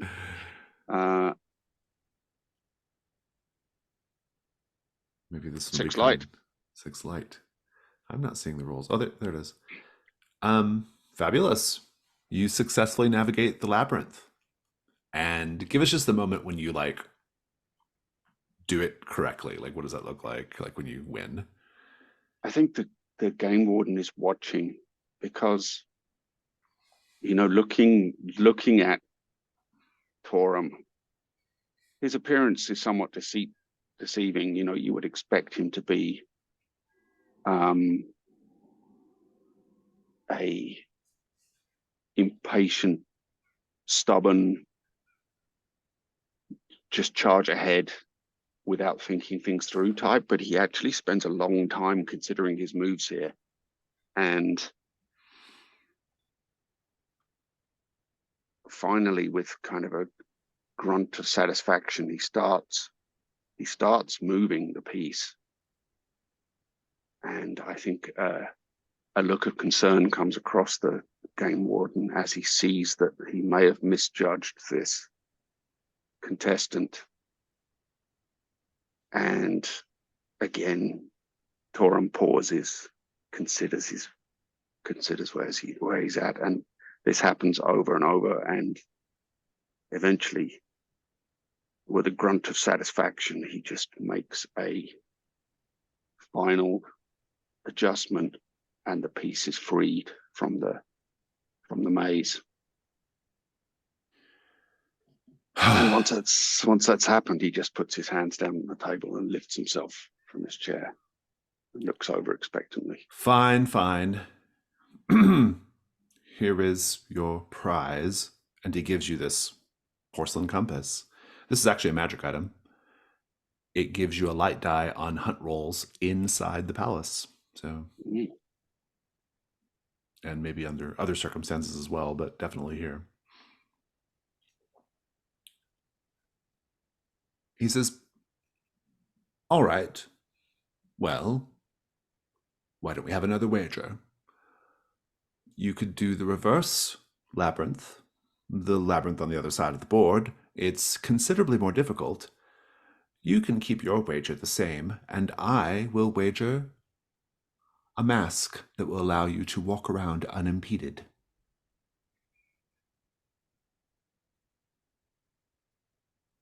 Have you not already given me the means to escape this place? Well, escape is not the same thing as escaping unimpeded. There are still guardians aplenty. Trust me. Allow me a moment to consider this. He walks back over to the central table. He makes his move in like 2 seconds, Magda, and then leaves you to it to make your move. He says, well, at least this one will be straightforward. How many pulls are we up to, friend? Over to Malkuth. He's just like hyper focused. I'm 8. Indeed. You can do a roll to successfully do this. I think this is much more of a dexterity sort of challenge. Yeah. Do you Well, have... I will argue that because I am a minor, I do have an idea, an understanding of structural integrity, and with paths, I think that I'm using that knowledge in conjunction with my structural background. integrity. Yeah, I like it. It's good. What did you bet? I bet a seat at the game warden's table as the game warden. Oh yeah. What did he wager? I don't remember. A mask and the birdcage. Oh, the birdcage. That's right. Yeah. Amanda, what could go wrong here? He could accuse you of cheating. Mm-hmm. And Devil's Bargains, I'm just going to put the Scoundrel's Quarter in danger. I'll take it. All right. Roll that first. Roll Ruin.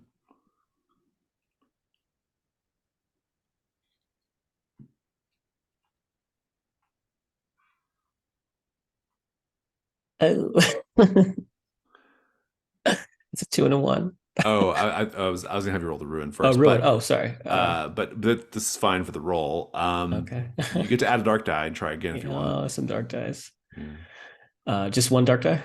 Yeah, if you get to reroll all of them though. Okay.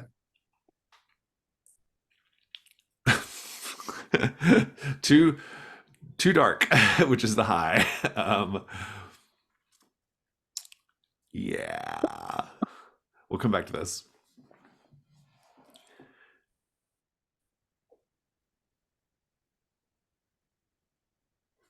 Cassian, what are you doing right now?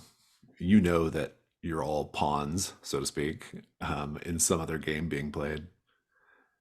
They keep referring to one of you as the murderer. Whether that's Editha or Tannen, who knows? Having heard the voices, we're being watched somehow. So I'd like to try and track down where this is coming from. Yeah, make a hunt roll. Is tracking help here?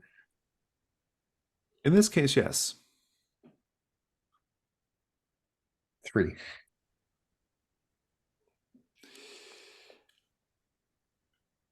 You overhear one of the voices. I think, what was your nickname? The Snoopy. I think Snoopy is, I think he's aware of us. That can't be right. He's aware of us? I think technically being aware of us is cheating. Is it? Well, we make the rules, right? That's true. Being aware of us is definitely cheating. Magda, how's your game going? I've rolled and slid down another chute. This is a really hard game.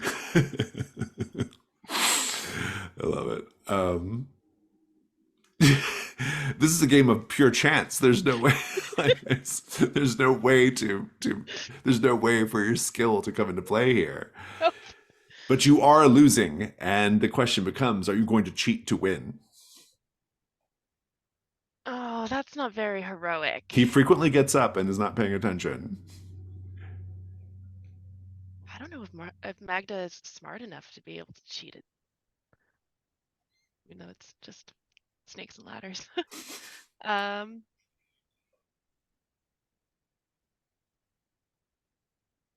No, I think I'm gonna try and play it right. Play it right. Okay. Yeah.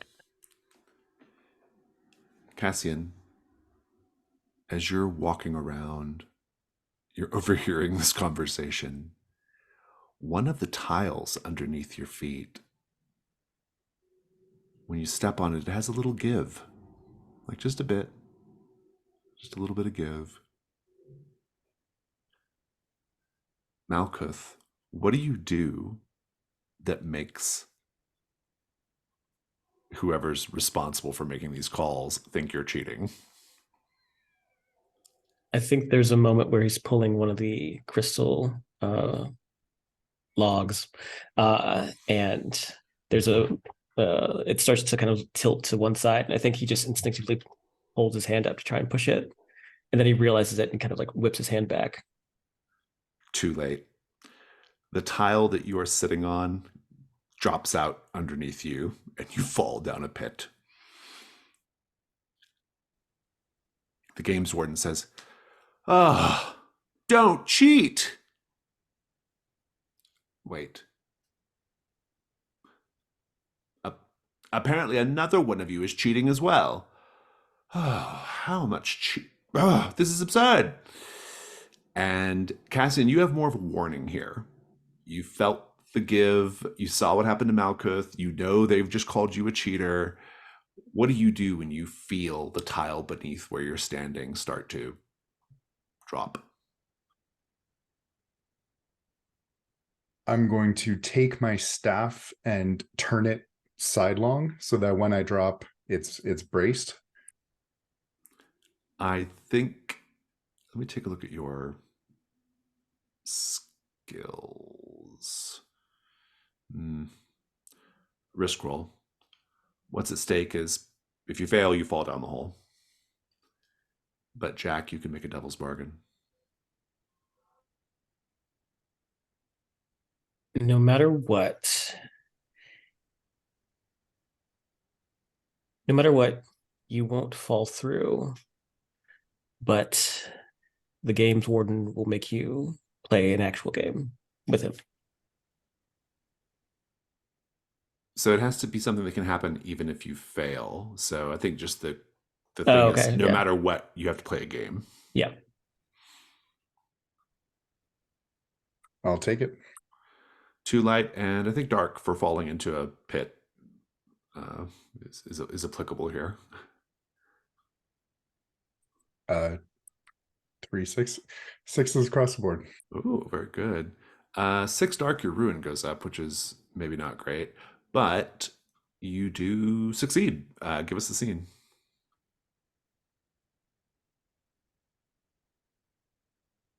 Does my ruin go up in a tie? Yes, because dark is always considered higher. Oh, okay, yep. Yeah, I think Cassian sees the game warden's intention and sticks his staff out to either side, starts to try and move out of the way, doesn't quite make it, and I think on his way down he clonks his chin on the edge of the tile, and so he's got quite a nasty cut to his chin as he pulls himself back up and starts approaching the game warden with And I his think staff. before you lift yourself up, you're still hanging, and the games warden comes over and says, I mean, good for you for not falling down. I congratulate you. But you've been deemed a cheater. You have to prove you're not a cheater. Which, you know, means you have to play a game, and you have to wager becoming the games warden if you lose. I don't make the rules. And if I win, you get our friend back from wherever that opened to. Yeah, I'll give you a mask. Which game? Ooh, I get to pick the game. Based off the way you're hanging there from that staff, I'm going to not say arm wrestling or anything like that.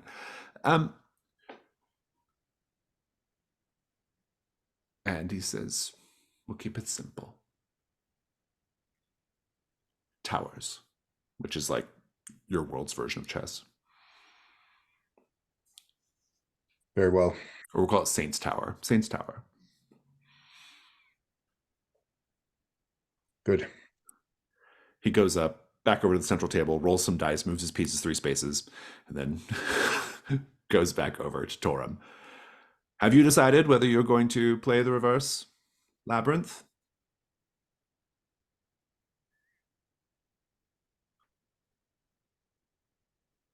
You're muted. Torum gives a kind of half a smile and very well. Excellent. And the board just spins on like an axis in the table to reveal a much more complex labyrinth game with multiple levels and many more twists and turns and traps.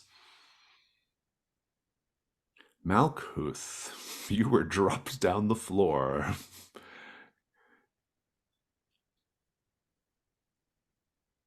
Into the spider pit. An awful cavern, dim and dank.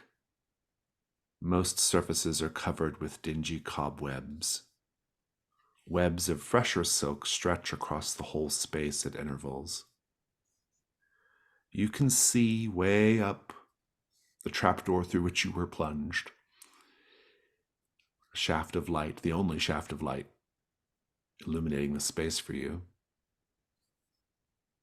Your set goal is very simply to get out of the pit. How deep is this pit approximately? I would say probably like a good 100 feet. Oh, ouch. Okay. You landed on some webbing, which is why you're still alive, but Got it. you do see approaching you a few enormous crystalline arachnids, big as horses, icy blue venom visible under their transparent exoskeletons, crawling along the web, moving in closer to see what has dropped down to them. And that is where we'll end our session for today. Let's go ahead and go straight to Stars and Wishes.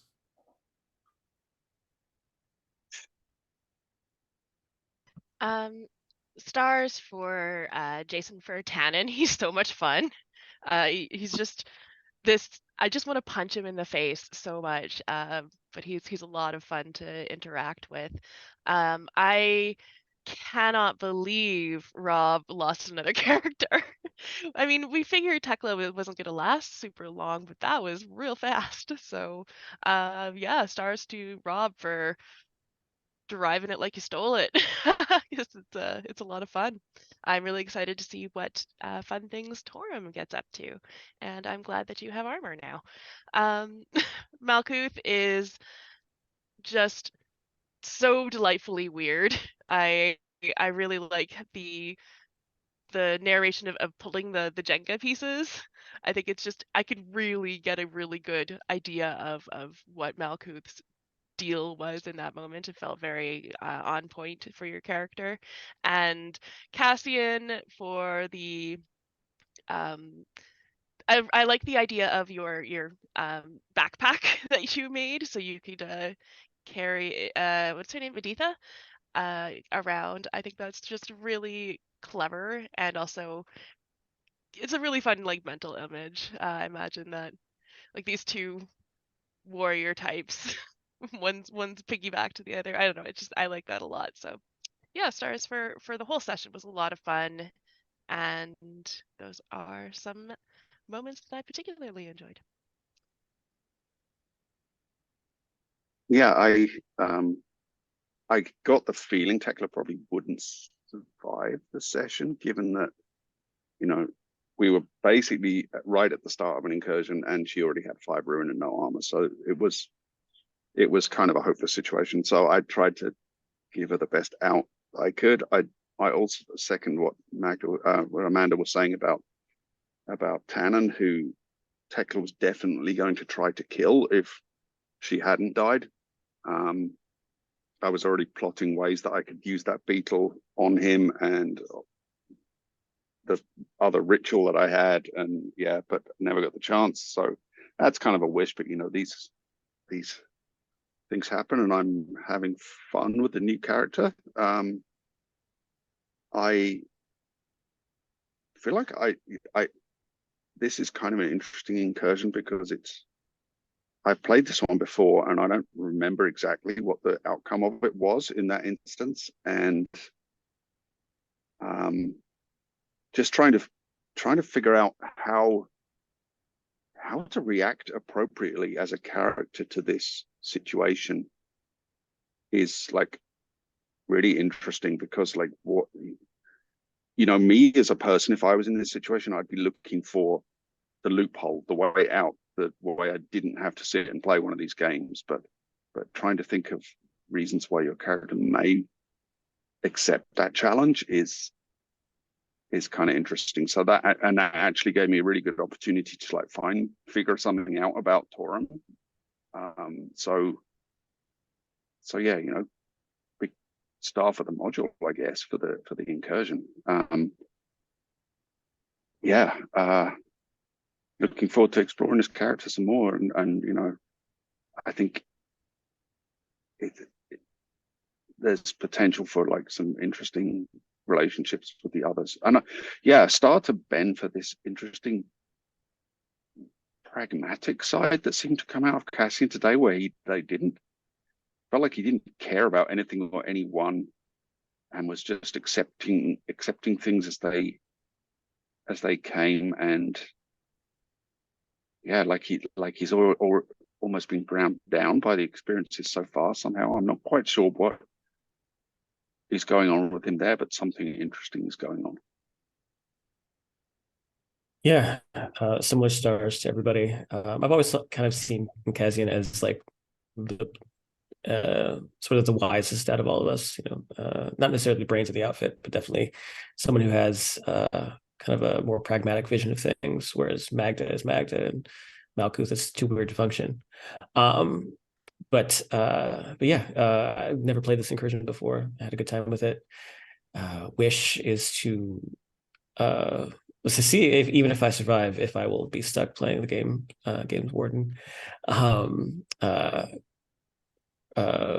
one out for Tekla, show out. Great to see you're keeping a track record of you know, having these characters of yours killed off. I'm curious to see how long Torm will last, but I do hope that we get to see enough of him to get to know him. I really love Tannen, but I really love Tannen and Magda's kind of whispering back and forth. Those scenes were really fun to watch. And I don't know what's going to happen with Malkuth at this point, but we'll see, I guess. Start for me for Tannen revealing himself. I expected he'd pop up later on, but I'm so glad we got to see him pretty close to the session beginning and got to deal with him as a new member of our little party for a bit. I've really enjoyed seeing how everyone is interacting with the games. Star, most of what I would say has been mentioned, but Star, not because I'm glad that Tekla is dead, but I really enjoy seeing all the characters that you come up with, Rob. And so getting a new creation in is always fun. And also the way that you wiped Tekla off the boat was pretty good. I enjoyed that.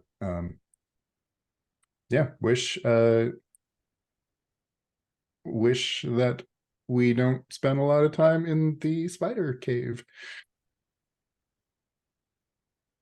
Yeah, a lot of my stars are very similar. I will say that I quite enjoyed the start for this incursion. This incursion is a lot of fun. I've run it a bunch, and it is.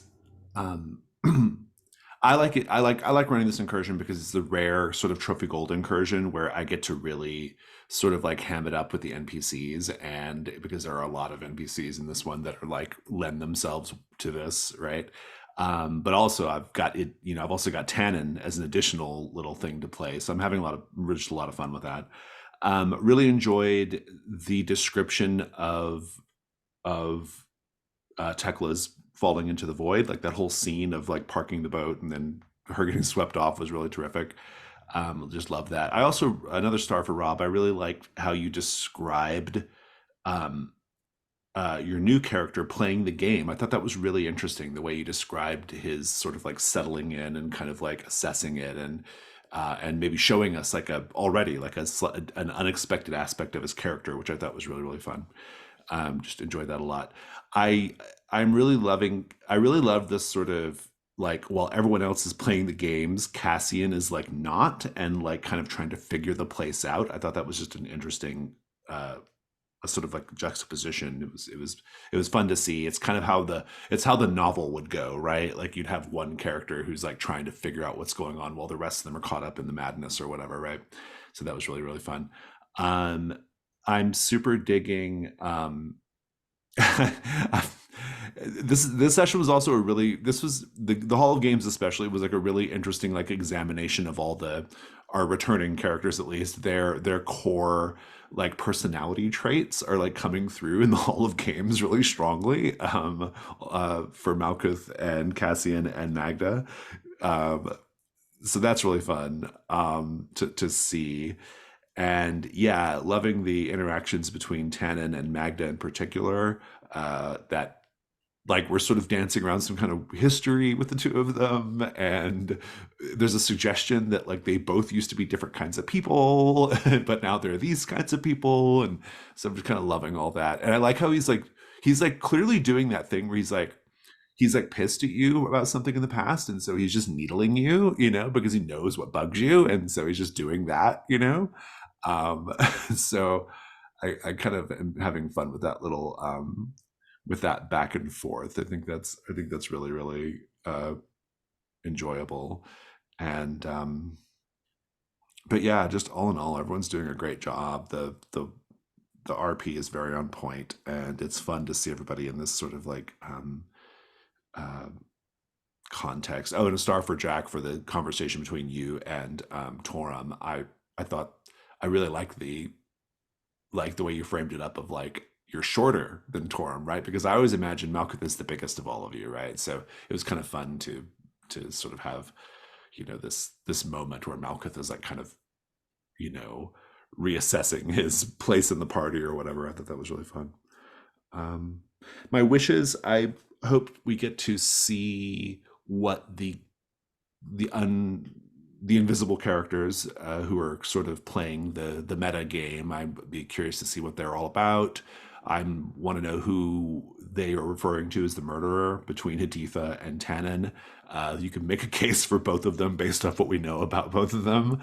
And is the murderer, is that like a title that they're going to earn vis-a-vis this place? Like they're going to murder someone, or is it because they have murdered someone?